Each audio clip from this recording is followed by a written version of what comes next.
साहब मस्जिद के नीचे मंदिर ढूंढने का आपका सर्वे खत्म हो गया हो तो एक सर्वे आप अपने राज्य के कानून व्यवस्था का भी करा दीजिए, एक सर्वे आप अपने स्वास्थ्य व्यवस्था का भी करा दीजिए, एक सर्वे आप अपने शिक्षा व्यवस्था का भी करा दीजिए और लगे हाथ एक सर्वे आप अपने राज्य के पढ़े लिखे बेरोजगारों का भी करा दीजिए।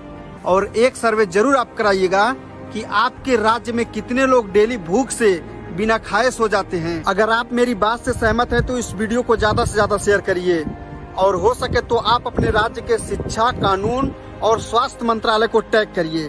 धन्यवाद।